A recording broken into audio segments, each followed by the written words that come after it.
اور اللہ تعالیٰ ناشکرے کو پسند نہیں کرتے. اللہ سبحانہ و تعالیٰ بڑے گنہگاروں کو پسند نہیں کرتے. یعنی جو حلال راستوں کو چھوڑ کر سود کے راستوں پر جاتے ہیں, غلط راستوں پر جاتے ہیں, کیا اللہ تعالیٰ ان کو پسند کریں گے؟ اب ہمارے ہاتھ میں فیصلہ ہے کہ عرش سے اللہ سبحانہ و تعالیٰ اگر مجھ پر نظر ڈال دے اور میں گناہوں کی زندگی میں رہوں, حرام کمائی کی زندگی میں رہوں, تو کیا اللہ میرے اس وجود کو پسند کریں گے؟ نہیں کریں گے. ہمارے اللہ سبحانہ و تعالیٰ تو وہ ہیں, اگر ہم اس کے لیے روزہ رکھتے ہیں, اس روزے میں گندی بو آتی ہے تو اللہ سبحانہ و تعالیٰ کہہ رہے ہیں بندے نے میرے خاطر بھوک برداشت کی اور اس کے منہ سے بو آ رہی ہے, یہ چونکہ میرے لیے اس نے یہ بو, اس کی جو بو پیدا ہوئی ہے میری وجہ سے پیدا ہوئی ہے, اس کی یہ بو میرے پاس مشک عنبر سے بھی زیادہ عظیم ہے. اللہ اتنی عزت کرتا ہے. تو کیا ہم اللہ کی نافرمانی والی لائف اور نافرمانی والے بزنس میں ہم سپورٹ کریں گے؟ ہو ہی نہیں سکتا انشاءاللہ اس آیت کو سننے کے بعد. واللہ لا یحب کل کفار اثیم. اس آیت کا خلاصہ یہ ہے کہ اللہ سبحانہ و تعالیٰ سود کو مار کر رہیں گے. کیوں اتنا زیادہ سود کے خلاف؟ ویسے تو اسلام میں حرام راستے تو بہت زیادہ ہے, خاص طور سے میں سود کی مثال دے کر سمجھانے کی کوشش کروں گا کہ کیوں جو چیزیں حرام ہوتی ہیں کیوں نقصان دہ ہوتی ہیں. میں سمجھانے کے لیے میں آپ کو سود کی مثال دوں گا تاکہ حرام کمائی سے نفرت پیدا ہو جائے انشاءاللہ. اللہ سبحانہ و تعالیٰ اس سود کے بارے میں کیا کہہ رہے ہیں؟ یہ انسان کو دنیا میں کہیں کا نہیں چھوڑے گا, یہ انسان کو دنیا میں کہیں کا نہیں چھوڑے گا. حدیث شریف, کیسی حدیث شریف ہے؟ صحیح مسلم حدیث نمبر 1590, لعن اللہ آکل الربا وموکلہ وکاتبہ وشاہدیہ او شاہدیہ. اللہ تعالیٰ لعنت کرے اس پر جو سود کھاتا ہے, سود کھلاتا ہے, سود کا کھاتا مینٹین کرتا ہے, لکھتا ہے. ہمارے وہ سافٹ ویئر انجینئرز جو سافٹ ویئر بناتے ہیں, ہمارے وہ گھروں کے لینڈ لارڈز جو اے ٹی ایم یا بینک کو اپنے گھر کرائے پر دیتے ہیں, ہمارے وہ ایگزیکٹیوز, ہمارے وہ مارکیٹنگ کرنے والے, وہ سارے MBA کرنے والے نوجوان جو اپنے آپ کو, وہ اکاؤنٹنٹ, وہ CA جو اپنے آپ کو لے جا کر سود کی اکانومی کے لیے لگاتے ہیں, ان کو سوچنا چاہیے.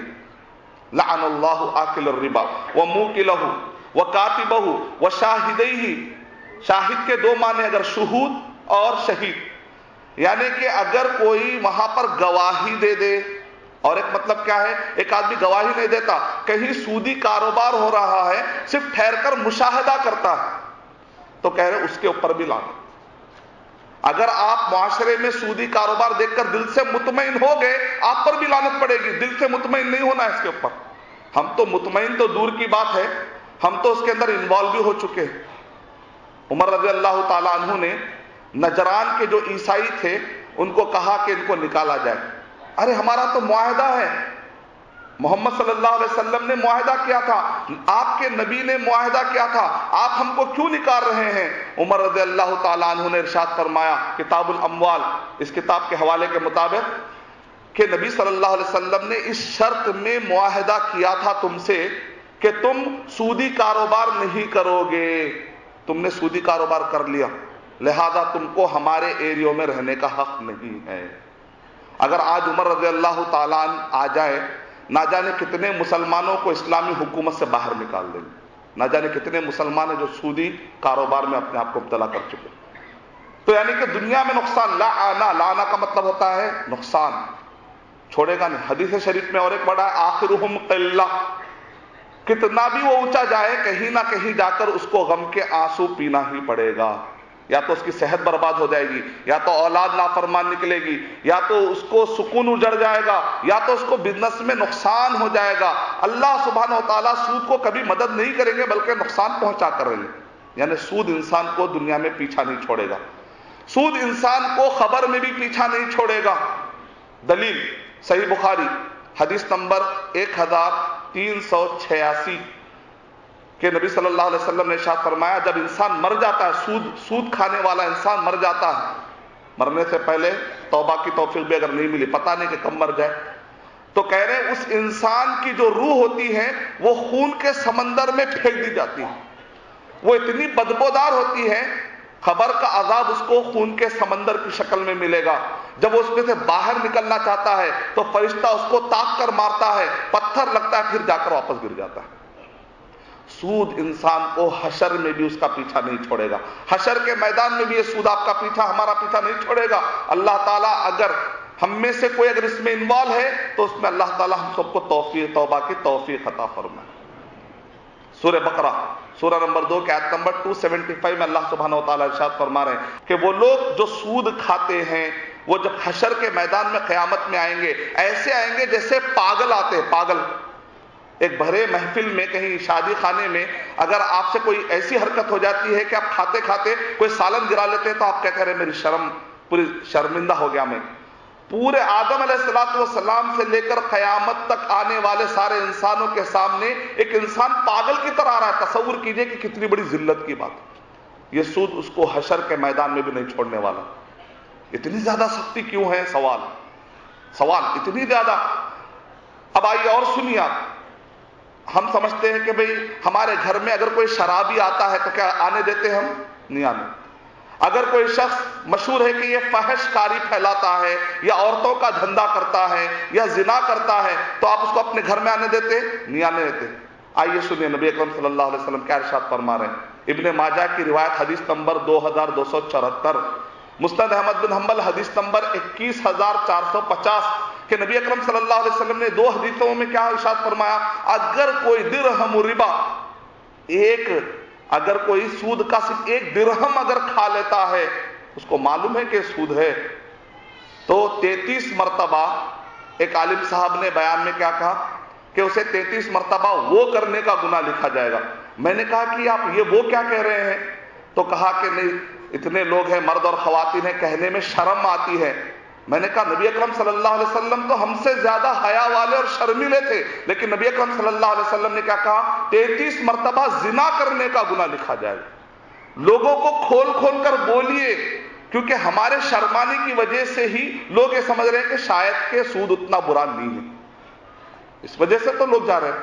اگر لوگوں کو کھلا کھلا کلیئر سمجھائیں گے تو ہی یہ جو مال کا نشہ ہوتا ہے نا, یہ جو مال و دولت کا نشہ ہوتا ہے, اقتدار کا جو نشہ ہوتا ہے, اس کے اندر انسان اندھا ہو جاتا ہے. جب تک اسے کھول کر نہ سمجھایا جائے اسے سمجھ میں نہیں آتا. نبی اکرم صلی اللہ علیہ وسلم نے بڑے واضح الفاظ میں کہا یہ زنا سے بھی زیادہ بری بات ہے. اتنا زیادہ سخت کیوں کہا گیا بھائی؟ سورہ بقرہ سورہ نمبر 2 کے آیت نمبر 275-276 میں اللہ سبحانہ وتعالیٰ کہہ رہے ہیں کہ یہ حرام ہے, اور کہہ رہے ہیں آگے کہ ہم فیہا خالدون فمن جاءہ موعظۃ من ربہ فانتہی فلہ ما سلف وامرہ الی اللہ ومن عاد فاولئک اصحاب النار ہم فیہا خالدون. کہہ رہے ہیں کہ سود کھانے والا لمبی مدت تک جہنم میں پڑا رہے گا, اس کا کوئی پرسان حال نہ رہے گا, لمبی مدت تک پڑا رہے. دوسرے گنہگار نکلتے جائیں گے سزا کے بعد, لیکن سود خور آسانی سے نہیں نکلے گا, اللہ تعالیٰ لمبی مدت تک ڈال کر چھوڑ دیں گے. اتنی سختی کیوں بھائی؟ ایک آدمی کو سوال آ رہا ہے, میں اس کے جوابات دوں گا انشاءاللہ آپ کو. ایک نان مسلم بھی اگر آپ سے پوچھے تو انشاءاللہ آپ جواب دے سکتے ہیں. کئی نان مسلم نے جب میرے یہ اسٹیٹسٹکس سنے تو نان مسلم نے آ کر مجھ سے کہا ہم آپ سے وعدہ کرتے ہیں کہ آج سے ہم سودی سسٹم کو سپورٹ نہیں کریں گے. اللہ تعالیٰ ان کو اسلام کی بھی ہدایت دے دے. آگے اللہ تعالیٰ کیا کہہ رہے ہیں سورہ بقرہ سورہ نمبر 2 کے آیت 278 اور 279 میں, یا الذین آمنوا اتقوا اللہ, اے وہ لوگوں جو ایمان لائے ہو, اگر ایمان ہے تمہارے اندر, اتقوا اللہ, تو پھر اللہ سے ڈرو, وذروا ما بقی من الربا ان کنتم مؤمنین, اگر تم مومن ہو, تمہارے اندر ایمان ہے, کچھ بھی ایمان باقی ہے, تو پھر چھوڑ دو یہ سود کے سارے دھندوں کو. فإن لم تفعلوا, اور تم اگر ایسا نہیں کرو گے, فأذنوا بحرب من اللہ ورسولہ, پھر اللہ اور اس کے رسول سے جنگ کرنے کے لیے تیار ہو جاؤ. فأذنوا بحرب من اللہ ورسولہ. اب سوال آتا ہے کہ اتنا زیادہ سود کے بارے میں مذمت برائی کیوں بیان کی جا رہی ہے؟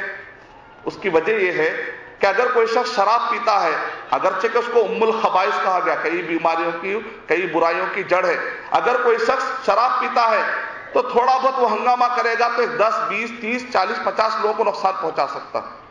اگر کوئی شخص زنا کرتا ہے 1-2-3 لوگوں کی نسل خراب کر سکتا ہے, ایڈس میں جا سکتا ہے.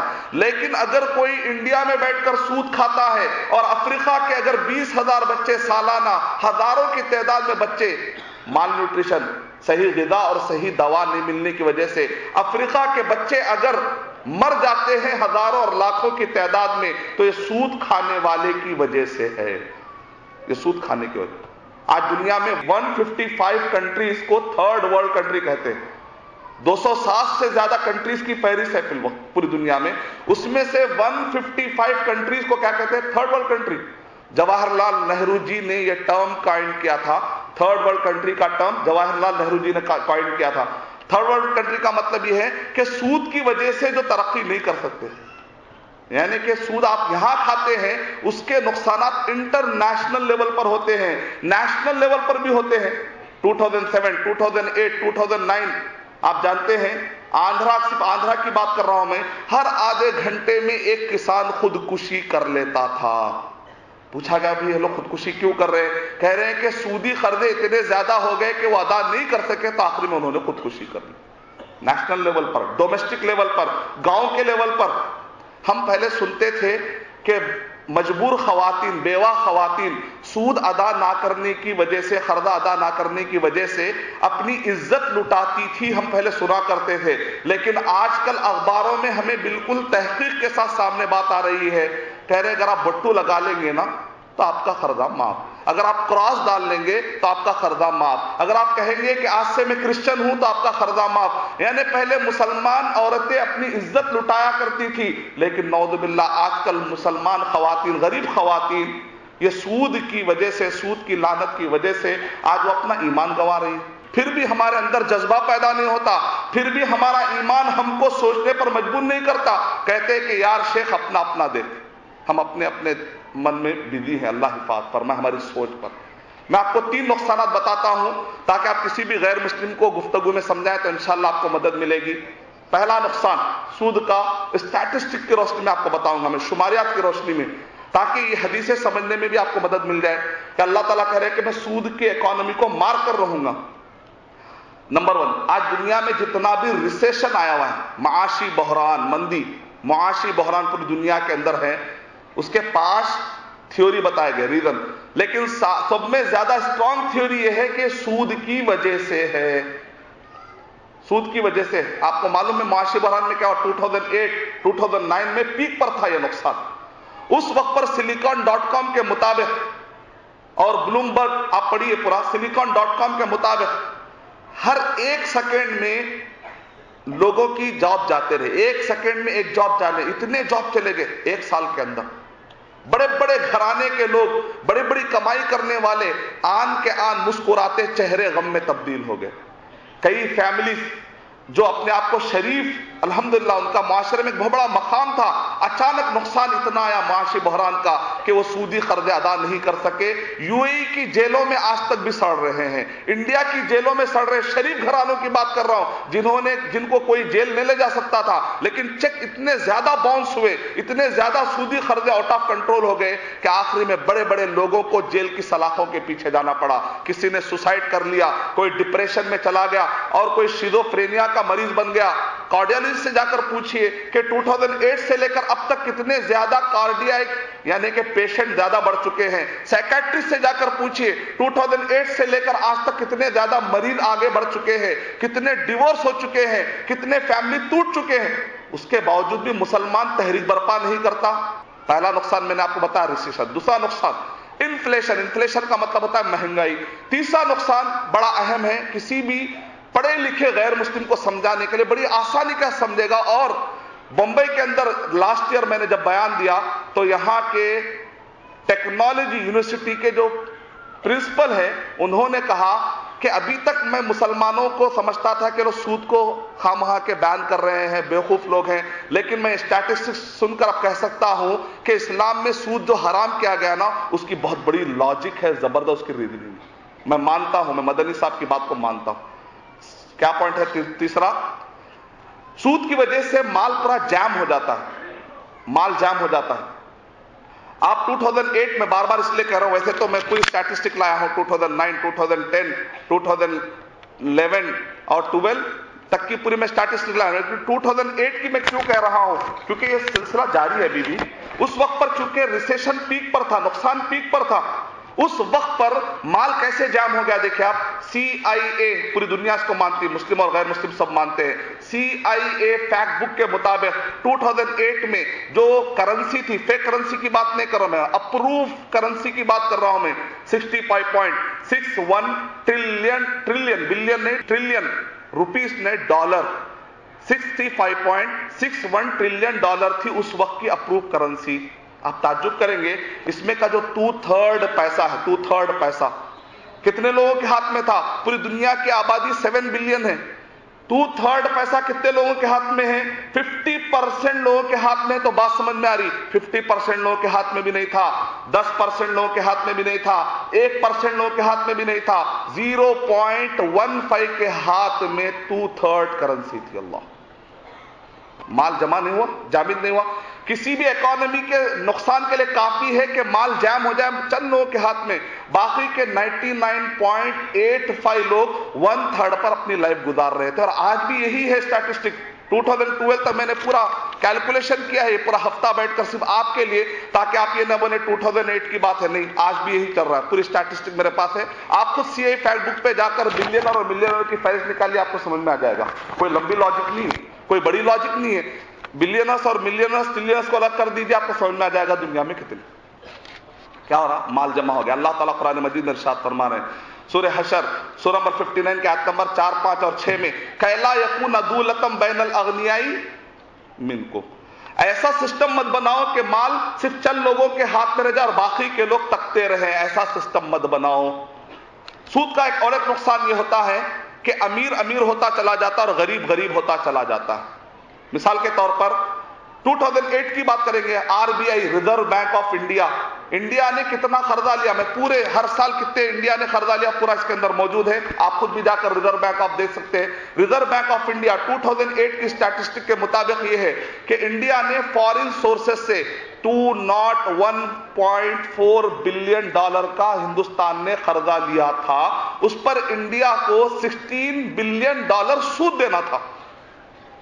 ہم اپنے کنٹری کو چاہنے والے ہیں نا, اسی لیے ہم ایسے گروپ کو سپورٹ کرتے ہیں, کیونکہ ہم مسلمان سچے وفادار ہیں اس ملک کے.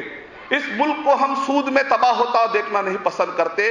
اس وجہ سے ہم کہتے ہیں کہ اسلامک بینکنگ, اسلامی اعتبار سے ایسے اداروں کو سپورٹ کیا جائے. یہ انڈیا کے لیے بھی بہتر ہے, مسلم کے لیے بھی بہتر ہے, غیر مسلم کے لیے بہتر ہے, پوری دنیا کے لیے اللہ سبحانہ و تعالیٰ کے عذاب سے بچانے کے لیے بھی بہتر بات ہے.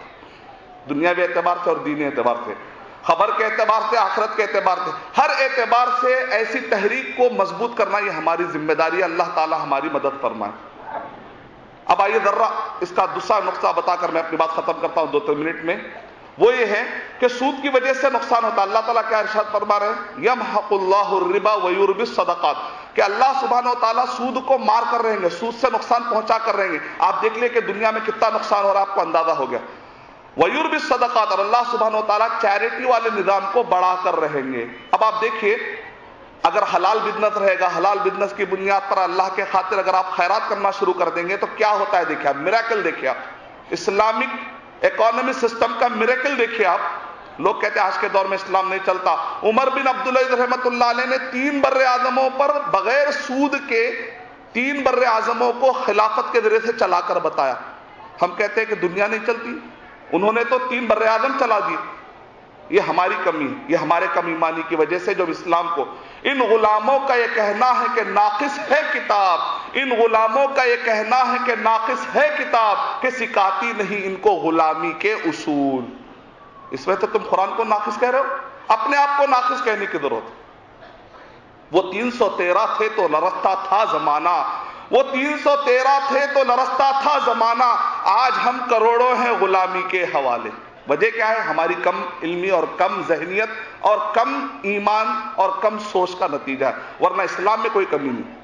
مسلمان کمزور ہو سکتا ہے, مسلمان کا زوال ہو سکتا ہے, لیکن اسلام کا کبھی زوال نہیں ہو سکتا. اسلام ہر دور میں سلوشن دینے کے قابل ہے الحمدللہ.